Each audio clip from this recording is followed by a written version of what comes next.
21वीं स्थापना दिवस थोड़े चहल पहल के साथ हम लोग इस बार मना रहे हैं। 20वां स्थापना दिवस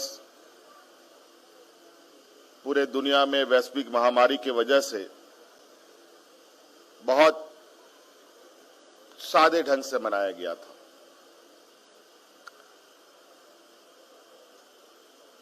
और सभी माननीय विधायकगण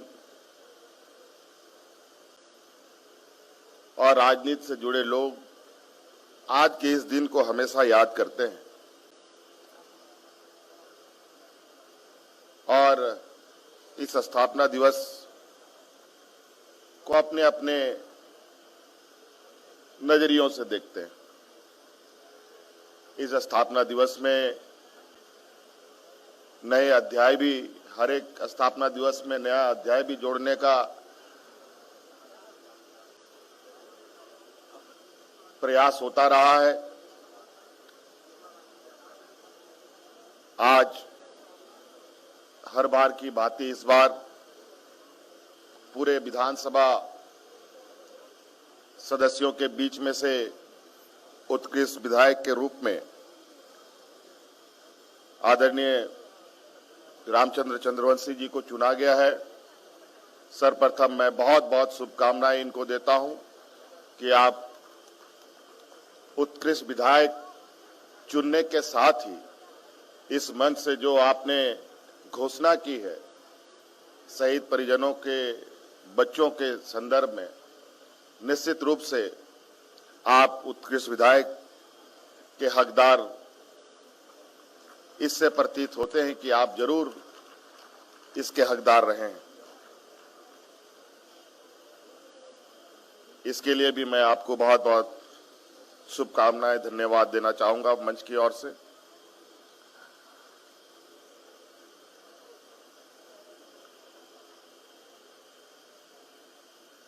विधायिका व्यवस्था के लिए निश्चित रूप से स्थापना दिवस बहुत महत्वपूर्ण दिन के रूप में देखा जा सकता है और शायद हम सभी विधायक के रूप में चुनकर आते हैं, सत्ता पक्ष और विपक्ष के रूप की भूमिका में सदन में रहते हैं और एक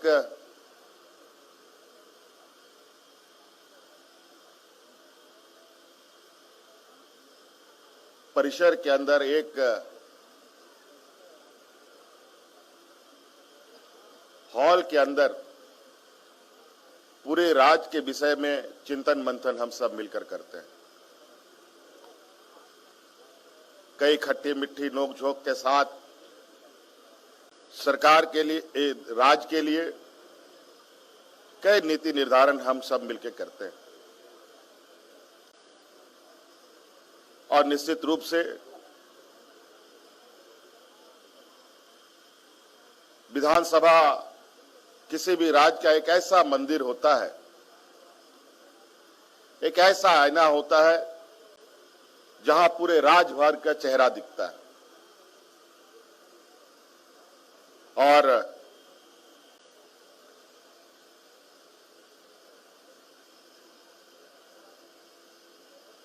विधानसभा के माध्यम से राज्य को एक दिशा देने का भी प्रयास हम सब लोगों के तरफ से होता है। ये बात संवैधानिक व्यवस्था के तहत हमारे लोकतंत्र का एक नायाब और खूबसूरत पहलू है कि सदन में एक पक्ष और विपक्ष की भूमिका में लोग रहते हैं। राज्य के विकास हर विधायकों का लक्ष्य होता है। राज्य के हर वर्ग, हर समुदाय को उसको अधिकार प्राप्त हो, ये सभी विधायकों का लक्ष्य होता है और निश्चित रूप से हम लोगों ने भी इस बार स्थापना दिवस के उपलक्ष्य में ही कई महत्वपूर्ण निर्णय और योजना इस राज्य को दिए हैं और मुझे लगता है इन निर्णय से झारखंड जैसे पिछड़े राज्य में जो बहुत गरीब गुरुआ लोग हैं उनको लाभ निश्चित रूप से मिलेगा। आपको मालूम होगा कि हम लोगों ने स्थापना दिवस के शुभ अवसर पर इस राज्य में पिछड़ापन, गरीबी के बारे में हम सब जानते हैं और यहां पर विशेषकर बूढ़े, बुजुर्ग, विधवा महिला, परित्याग की हुई महिलाएं कैसे जीवन जीने के लिए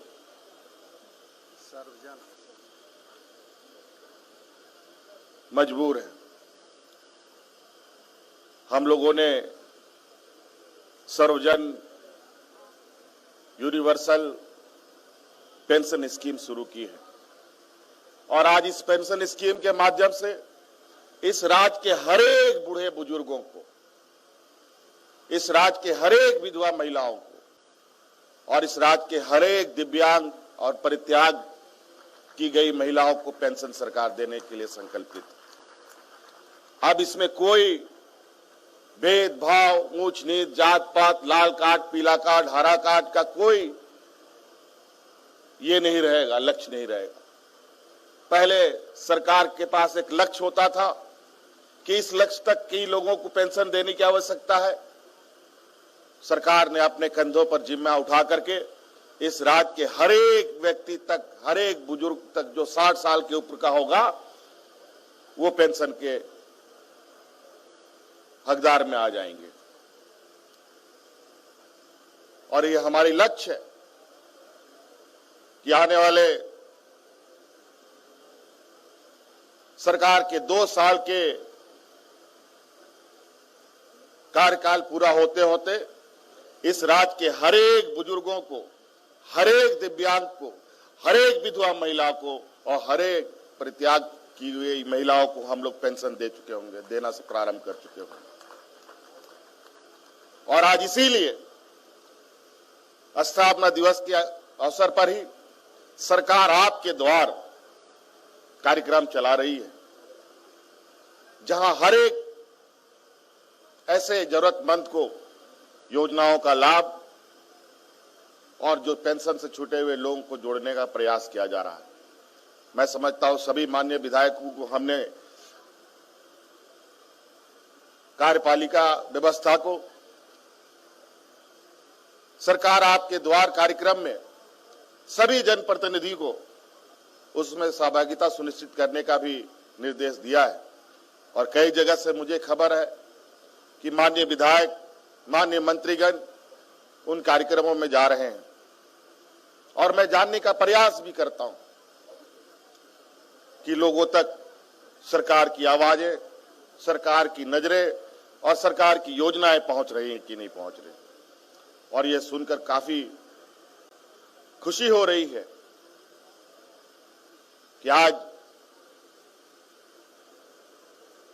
जो जरूरतमंद व्यक्ति प्रखंड कार्यालय, जिला कार्यालय के चक्करे काटता काटता उसी कमर टूट जाती थी, अब सरकार उनके घर में जाकर के उनके समस्याओं का समाधान कर रही है।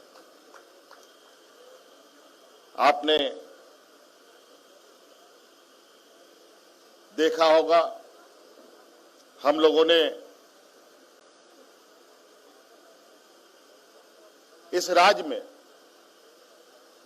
जो कई मायने में पिछड़ापन होने के बावजूद हम जानते हैं कि यहां पर कई चीजों में हमारे पास ऐसी क्षमताएं हैं जो राज्यों में, दूसरे राज्यों में शायद नहीं।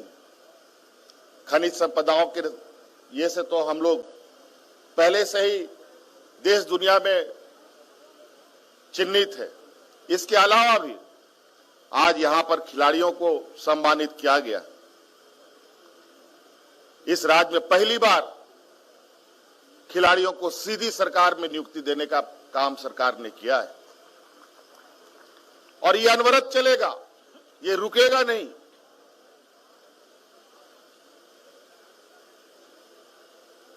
राज्यवासियों का सीना चौड़ा तब होता है जब पता चलता है अपने राज्य के नौजवान देश दुनिया में नाम कमाते हैं।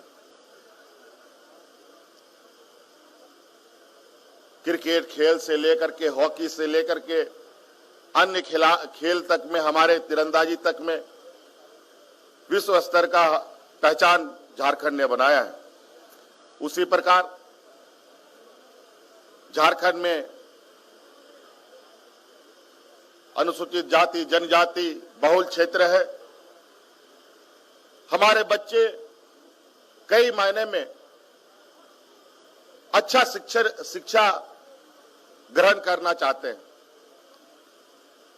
स्कूली शिक्षा तो सीमित संसाधन और अपनी व्यवस्था से वो कर लेते हैं, लेकिन जब हायर एजुकेशन के लिए उनको देश विदेश जाना होता है तो यहाँ के अनुसूचित जाति जनजाति बच्चे विरले ही जा पाते थे।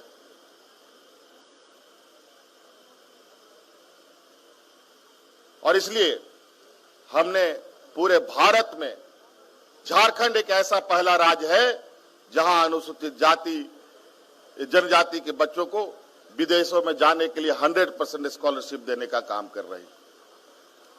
और आने वाला समय में और भी वर्ग को इससे जोड़ने का हमारा निर्णय है, ताकि हम झारखंड के गरीब गुरबे बच्चों को बेहतर और उच्च शिक्षा उपलब्ध करा पाए। बहुत सारी ऐसी चीजें हैं। इसलिए हम सब मिलकर एक जिम्मेवारी के साथ राज्य को आगे बढ़ाने में अपनी भूमिका सुनिश्चित करें। हर एक व्यक्ति की कहीं ना कहीं छोटी बड़ी भूमिकाएं होती है, चाहे वो समाज के अंदर हो, चाहे राजनीतिक क्षेत्र में हो, चाहे प्रशासनिक क्षेत्र में हो, चाहे विधायिका क्षेत्र में हो, सभी जगह हम लोगों ने एक वैश्विक महामारी को बहुत करीब से देखा है। अभी भी इसकी आहट है। अभी भी हमें थोड़ी सतर्कता के साथ ही इस राज्य को आगे बढ़ाने की आवश्यकता है। और इस वैश्विक महामारी में जिस तरीके से हमारे मजदूर, किसान, आमजन पूरे देश के विभिन्न कोने में फंस चुके थे, उनको बचाना और राज्य के लोगों को सुरक्षित रखने का सभी लोगों ने मिलकर जो बढ़ चढ़ करके हिस्सा लिया है, इसके लिए राज्यवासियों को मैं बहुत बहुत अपनी ओर से इस मंच से आभार प्रकट करूंगा। और इस महामारी को जितना शांतिपूर्वक निकाला गया है, उससे बाहर हम आए हैं। उम्मीद करते हैं आने वाला समय भी इस संक्रमण को हम लोग बहुत बेहतर तरीके से।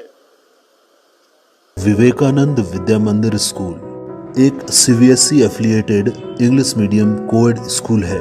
हम शिक्षा के साथ संस्कार देते हैं। The follow-up.in, like, share and